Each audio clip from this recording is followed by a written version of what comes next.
Congress party DCC ప్రెసిడెంట్ల నియామకంతో గ్రౌండ్లోకి వెళ్తూ ఉంది. స్థానిక సంస్థల ఎన్నికలు ఉన్నాయి. కొత్తగా డీసీసీ ప్రెసిడెంట్లకు అవకాశం ఇచ్చిన దాంట్లో ఎస్సీ ఎస్టీ బీసీలకు ప్రాధాన్యత ఇచ్చే ప్రయత్నం చేసింది. ప్రస్తుతం మనతో పాటు మోతా రోహిత్ ఉన్నారు, మాట్లాడదాం. ఖైరతాబాద్ డీసీసీ ప్రెసిడెంట్గా నియామకం. ఖైరతాబాద్ అత్యంత కీలకం, పెద్ద ఎత్తున రాష్ట్రంలో చర్చ కూడా సాగుతోంది. త్వరలోనే ఉప ఎన్నిక రానుందనే చర్చ. అట్లాంటి నియోజకవర్గానికి మోతా రోహిత్ ఈరోజు డీసీసీ ప్రెసిడెంట్గా నియామకమైనటువంటి. మొదటగా కంగ్రాచులేషన్స్ రోహిత్ గారు. థ్యాంక్ యూ అండి, థ్యాంక్ యూ సో మచ్. ఏ అంశాల ఆధారంగా పోతున్నారు మీరు? ప్రెసిడెంట్ జస్ట్ నిన్ననే అనౌన్స్మెంట్ అయింది. ఈరోజు కార్యక్రమము ఓటు చోరీకి సంబంధించి ఏం చెప్తారు? ఈరోజు మనం చూస్తాం దేశవ్యాప్తంగా అనేక రాష్ట్రాల్లో ఎలక్షన్ జరుగుతున్న సమయంలో ఓటు చోరీకి పాల్పడి ప్రజా తీర్పునే మరి ఖూనీ చేస్తూ బీజేపీ కేంద్ర ప్రభుత్వం మరి నిర్ణయాలు తీసుకుంటుంది. కాబట్టి మరి దాని మీద పెద్ద ఎత్తున కూడా దేశవ్యాప్తంగా పోరాటాలు చేసేస్తుంది. అన్ని రాష్ట్రాలలో సంతకాల సేకరణ ఓటు చోరీ మీద మరి పెద్ద ఎత్తున చేపడుతున్నారు. మరి దానిలో భాగంగానే మరి ఖైరతాబాద్లో కూడా త్వరగా మొదలు పెట్టాలన్న ఒక ఉద్దేశంతో ఈరోజు కార్యక్రమం తీసుకున్నాం.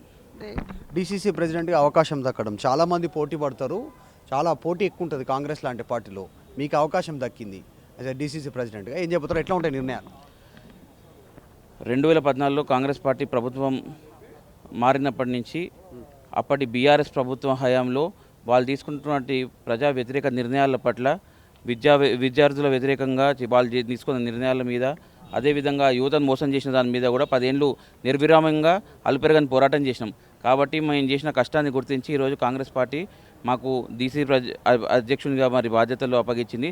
దానికి చాలా సంతోషిస్తూ ఇంకా రెట్టింపు ఉత్సాహంతో కష్టపడి పనిచేస్తాము. కాంగ్రెస్ పార్టీ ఇంకా బలోపేతం చేస్తాం. ఎన్ఎస్యుఐ, యూత్ కాంగ్రెస్ ఇప్పుడు డీసీసీ ప్రెసిడెంట్గా అవకాశం దక్కినటువంటి పరిస్థితి. ఇంకొకటి, రేపు ఖైరతాబాద్లో ఉప ఎన్నిక రానుంది. దానం నాగేందర్ రాజీనామాకు సిద్ధమవుతున్నారు. ఈ అంశానికి సంబంధించి దాని మీద ఇంకా పూర్తి సమాచారం ఇంకా మా దగ్గర రాలేదు. ఇంకా స్పీకర్ గారిని కూడా సమయం అడిగినట్టు వార్తలలో చూసినాము.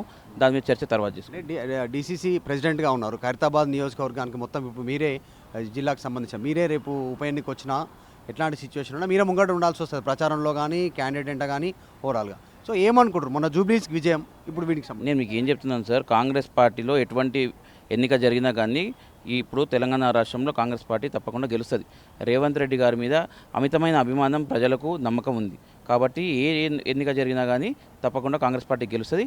కానీ ఇప్పుడు మీరే అడుగుతున్న ప్రశ్న పట్ల ఇంకా పూర్తి సమాచారం మాకు లేదు. కాబట్టి దాని మీద తర్వాత స్పందిస్తాం. ఖైరతాబాద్ గురించి ఏం చెప్తారు? డీసీసీ ప్రెసిడెంట్ మీరు ఈరోజు నియామకమైనటువంటి ఖైరతాబాద్ నియోజకవర్గంలో కాంగ్రెస్ పార్టీ చాలా బలంగా ఉంది. ఖచ్చితంగా ఏదన్నా మీరు అన్నట్టు కూడా సందర్భం వస్తే కనుక ఖచ్చితంగా కాంగ్రెస్ పార్టీ జెండా ఖైరతాబాద్ నియోజకవర్గంలో కూడా ఎగురుతుంది. ఆల్రెడీ కాంగ్రెస్ జెండానే ఉంది, అది కంటిన్యూ అవుతుంది.